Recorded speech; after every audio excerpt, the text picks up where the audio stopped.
Hello friends, कैसे हैं आप सब। मैं हूं आपकी दोस्त शिव सिन्हा और मैं आपको लेसन्स देती हूं एनटीए यूजीसी नेट जेआरएफ के लिए। आइए आप सबके साथ फिर से आज का चैप्टर टीचिंग एप्टीट्यूड पर कंटिन्यू करते हैं। पेपर 1 मैं पढ़ा रही हूं और मुझे उम्मीद है कि विकास के लेसन्स आपको अच्छे लगे हों। फ्रेगे के ऊपर वो आगे उसको कंटिन्यू करेंगे और प्लीज़ मेरे चैनल को लाइक शेयर और सब्सक्राइब ज़रूर करें ताकि ज़्यादा से ज़्यादा लोगों को इसका बेनिफिट मिल सके।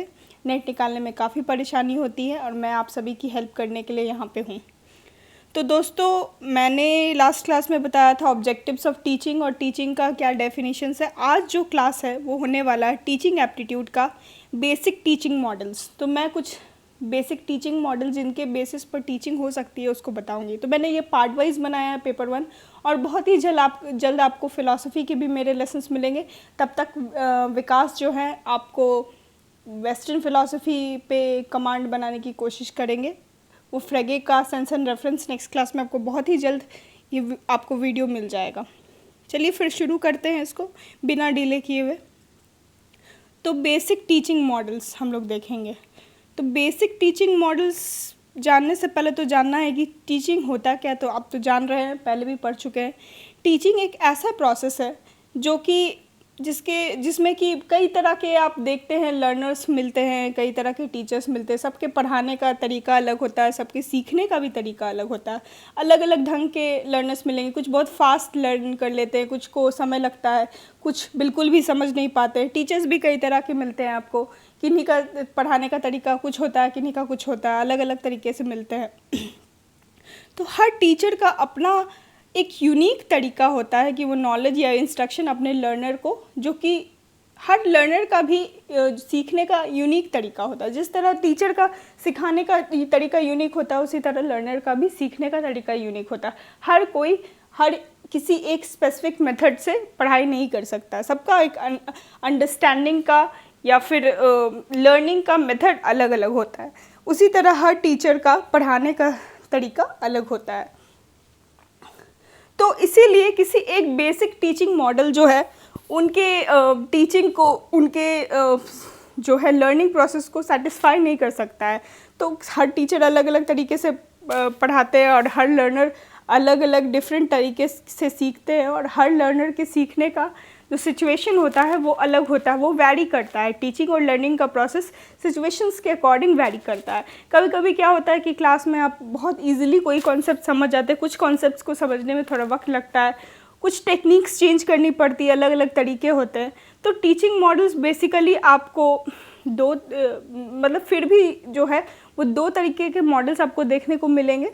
ठीक है, अलग अलग तरह के कोर्सेज होते हैं, हर कोर्सेज के लिए अलग मॉडल होता है। टीचिंग मॉडल तरीका बदल जाता है। जैसे कि साइंस के कोर्सेज में आप देखेंगे वहाँ पे एक्सपेरिमेंट्स जहाँ ज़्यादा होते हैं तो वहाँ पे डिस्कवरी मेथड ज़्यादा होता है। वहाँ पे इंस्ट्रक्शन बस इंस्ट्रक्टर यानी टीचर आपको बस तरीके बता देगा कि किस तरह से एक्सपेरिमेंट्स को करना है और आप उसको फॉलो करके किसी पर्टिकुलर एक्सपेरिमेंट को करते हैं।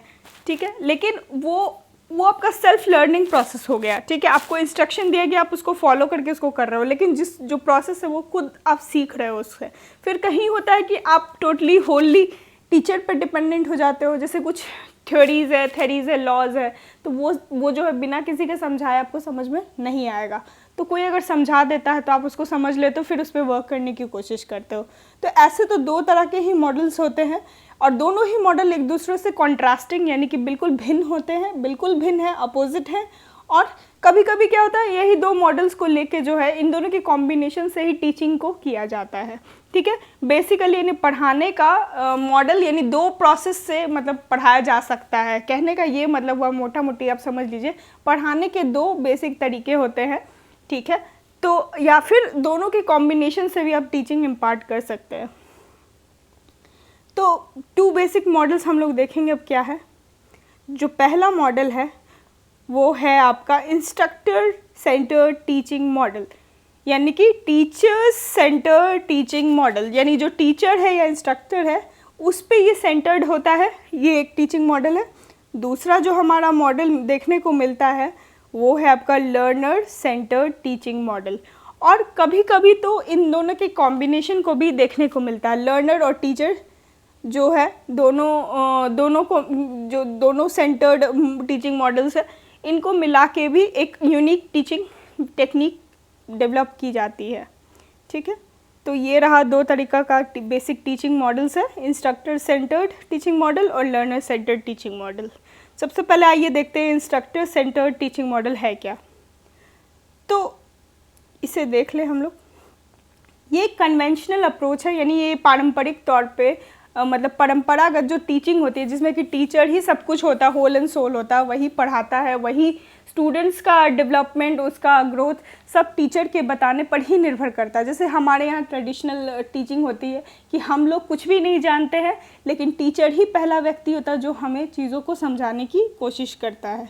ठीक है, इसमें मोर और लेस क्या होता है, जो मटेरियल्स है जिसको सिखाना स्टडी मटेरियल्स जो है, और पेस ऑफ लर्निंग, यानी लर्निंग कितना फास्ट होना चाहिए, किस तरह से गति क्या होनी चाहिए, कितना स्लो होना चाहिए, उसका कंट्रोल सब कुछ जो है वो इंस्ट्रक्टर या फिर टीचर पर होता है कि ये सारी चीज़ें मतलब कि स्टूडेंट के लिए वो कोई कॉन्सेप्ट कितने आराम से या फिर कितनी जल्दी वो इंट्रोड्यूस करे, उसको समझाए, ये सारी चीज़ें, यानी कि कितनी चीज़ें किस टाइम पे कब क्या पढ़ाना है, ये सभी जो है कौन डिसाइड करता है, टीचर डिसाइड करता है। ये इस पर स्टूडेंट का कोई कंट्रोल नहीं होता है। जैसे कि हम लोग स्कूल में पढ़ने जाते हैं तो टीचर्स पे निर्भर करता है वो पेस ऑफ लर्निंग, यानी कौन सा कॉन्सेप्ट कितने क्लास में समझाना है। जैसे मान लीजिए कोई न्यूटन्स लॉ ऑफ मोशन है, तो न्यूटन्स 3 लॉ है। ठीक है, तो अब ये मतलब मान लेते इस सेंटर्ड टीचिंग के अकॉर्डिंग, इस मॉडल के अकॉर्डिंग क्या करेंगे कि मान लीजिए कोई टीचर है, उसको डिसाइड करना है कि न्यूटन्स लॉज ऑफ मोशन को एक साथ बताना है सारे लॉज को, या फिर अलग अलग बताने हैं, और किस तरह से बताना है ये उन पर निर्भर करता है, और कब कितना बताना है वो भी निर्भर करता है। वो चाहे तो वो एक साथ तीनों लॉज को पढ़ा सकते हैं, या फिर अलग अलग 3 क्लासेस में या 2 क्लासेस में जो है उसको अपने अकॉर्डिंग, अपने समझ के अनुसार, स्टूडेंट्स की नीड्स को देखते हुए वो डिसाइड करेंगे कि कब कैसे पढ़ाना है। ठीक है, तो कोर्सेज के कंटेंट जितने भी होंगे वो डिपेंडेंट होते हैं इंस्ट्रक्टर पे। पर्पस क्या होता है इस मेथड का, लर्निंग प्रोसेस का, कि इसमें हम लोग जो है अक्वायर करते हैं, मेमोराइज करते हैं नई चीज़ों को और नए स्किल्स को सीखते हैं इंस्ट्रक्टर से, क्योंकि ये टीचर ओरिएंटेड है। इसमें हम लोग खुद से नहीं सीखते हैं, हमें जो टीचर सिखाते हैं वहाँ से हम लोग सीखते हैं। ठीक है, इसको हम लोग पेडागॉजी भी कह सकते हैं। पेडागॉजी अब क्या है, पहले हम लोग जान लेते हैं व्हाट इज़ पेडागॉजी। हिंदी में इसको शिक्षण शास्त्र, शिक्षा विज्ञान, अध्ययन विज्ञान कह सकते हैं हम लोग। पेडागॉजी अक्सर क्वेश्चन आते हैं, व्हाट इज़ पेडागॉजिकल मॉडल भी कहा जा सकता है इंस्ट्रक्टर सेंटर्ड टीचिंग को, मॉडल को पेडागॉजिकल मॉडल। तो ये एक आर्ट और साइंस ऑफ टीचिंग है, ये कला है, एक विज्ञान है टीचिंग का।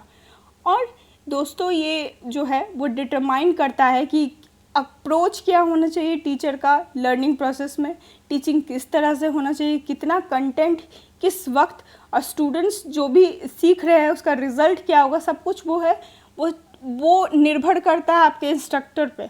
ठीक है, कि किस तरह से टीचिंग अकर होगा, कैसे टीचिंग करना चाहिए, लर्निंग किस तरह से होना चाहिए, या फिर कंटेंट कब कैसे किस तरह से डिलीवर करना है, कितने स्पीड में डिलीवर करना है, और स्टूडेंट्स जो है as a process, learning process में क्या सीखते हैं, ये सभी कुछ निर्भर करता है टीचर के ऊपर। ठीक है, तो आप कह सकते हैं पेडागॉजी इसको कहते हैं, यानी कि जो पारंपरिक तौर पे हम लोग जो टीचिंग का प्रोसेस यूज़ करते हैं, जो teacher instructor as a instructor होता है, टीचिंग मॉडल को हम लोग पेडागॉजिकल मॉडल भी कह सकते हैं इसको।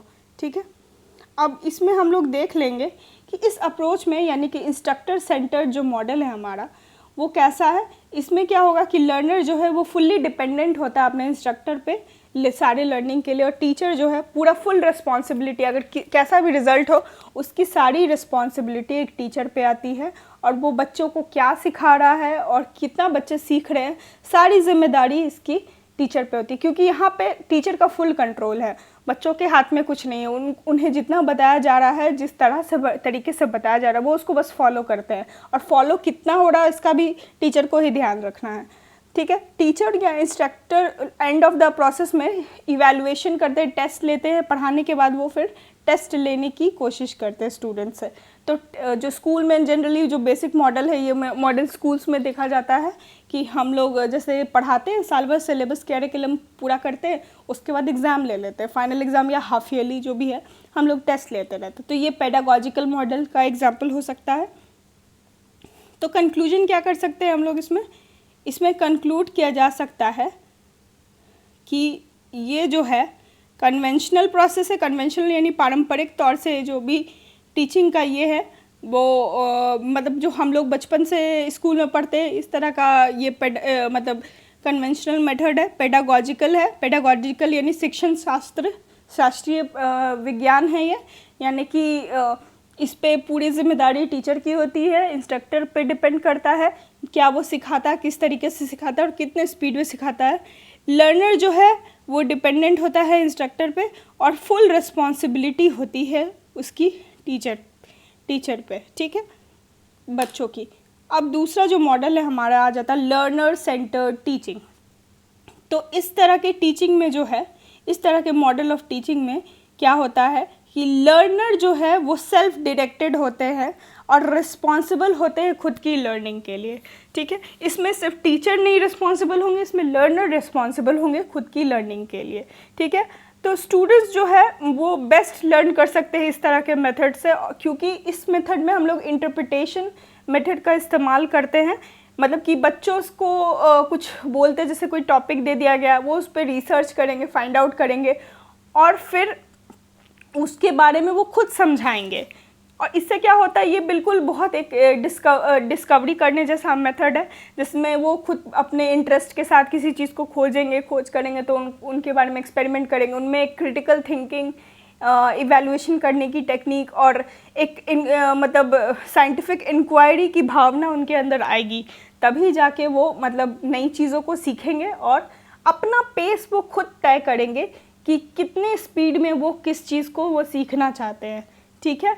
वो कितना कब क्या जैसे कि कोई कैलकुलेशन है, उन्हें समझ में नहीं आ रहा है, तो ऐसा नहीं है कि बहुत सारा सम्स एक बार में दे दिया जाए, तो पहले वो बेसिक्स को क्लियर करना चाहेंगे, ये उन पर निर्भर करता है, ठीक है। तो वो अपने स्पीड के अनुसार ही चीज़ों को सीखने का प्रयास करेंगे, ठीक है। इसको एंड्रागॉजिकल अप्रोच भी कहा जा सकता है। ये एंड्रागॉजिकल अप्रोच कह सकते हैं इसको, यानी कि ये लर्नर पे डिपेंड करता है, सेल्फ डायरेक्टेड होता है और सारी रिस्पॉन्सिबिलिटी खुद के ग्रोथ की, खुद के लर्निंग की स्टूडेंट्स पे ही होती है और वो अपने हिसाब से नॉलेज को इंटरप्रिटेट करते हैं बाय डिस्कवरिंग थिंग्स, ठीक है, learning through discovery and at the same time setting the pace of their own learning, ठीक है। वो डिस्कवरी करके मतलब पेस तय करते हैं, ठीक है, डिस्कवर करते हैं, ठीक है। कभी कभी क्या होता है कॉम्बिनेशन टीचिंग भी होती है। कॉम्बिनेशन टीचिंग में इसका पहले हम लोग देख लेते हैं कंक्लूजन क्या होता है। इस मेथड में जो है हम लोग लर्निंग जो है स्टूडेंट्स के पार्टिसिपेशन के थ्रू करवाते हैं। इससे क्या होता है कि उनको अपॉर्चुनिटीज़ मिलती है ताकि वो नए चीज़ों को खुद से सीख पाए और स्किल्स खुद से डेवलप कर पाए। और सेल्फ एवेल्युएशन एक बहुत ही महत्वपूर्ण विशेषता है इस तरह की टेक्निक की, यानी वो खुद से मूल्यांकन कर पाते हैं कि वो कितना सीख रहे हैं और किस तरह से सीख रहे हैं। तो ये सभी चीज़ें जो है एंड्रागॉजिकल या फिर लर्नर सेंटर्ड टीचिंग मॉडल में आ जाती है, ठीक है। तो फ्रेंड्स कभी कभी ये दोनों तो दो बेसिक मॉडल हो गए आपके कि टीचर सेंटर्ड या फिर इंस्ट्रक्टर सेंटर्ड टीचिंग मॉडल और लर्नर सेंटर्ड या फिर स्टूडेंट सेंटर्ड टीचिंग मॉडल। तो learner centred instructor centred teaching model को हम लोग जो है एक तरह से क्या कहते हैं, एंड्रागॉजिकल मॉडल भी कहते हैं इसको। सेल्फ एवेल्युएशन होता है यहाँ पे, ठीक है, सेल्फ इवैल्यूएशन कर सकते हैं हम लोग, खुद से मूल्यांकन कर सकते हैं कि कितना सीख रहे हैं, किस गति में सीखनी है और कितना हम सीख पाए हैं, ठीक है। दूसरा चीज़ है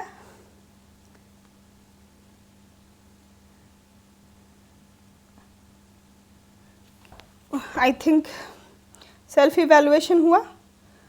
फिर इसमें ये एंड्रागॉजिकल मॉडल है, एंड्रागॉजिकल है मतलब ट्रेडिशनल नहीं है, इसमें लर्निंग थ्रू डिस्कवरी करते हैं हम लोग।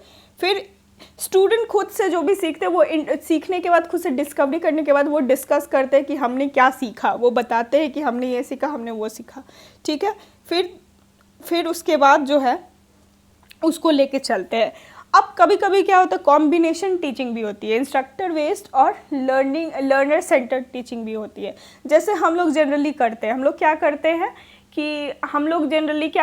कि पहले हमें टीचर सिखाते हैं स्कूल्स में, ठीक है, स्कूल्स में सिखाते हैं, फिर हम लोग स्कूल का सिलेबस फॉलो करते हैं, उसके बाद पढ़ते हैं, उसके बाद क्या करते हैं कि टेस्ट देते हैं, इवैल्यूएशन भी होता है।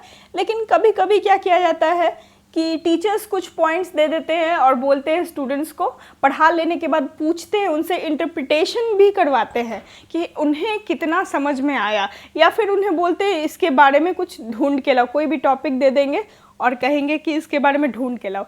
जब स्टूडेंट आएंगे अपना रिसर्च करके तो उनमें लर्निंग थ्रू डिस्कवरी होगा, वो कई हो सकता है वाद विवाद के दौरान जो है वो कई नई चीज़ें बताए, जो कि टीचर के लिए भी इम्पॉर्टेंट हो जाना और उनके लिए भी बहुत अच्छी बात होगी।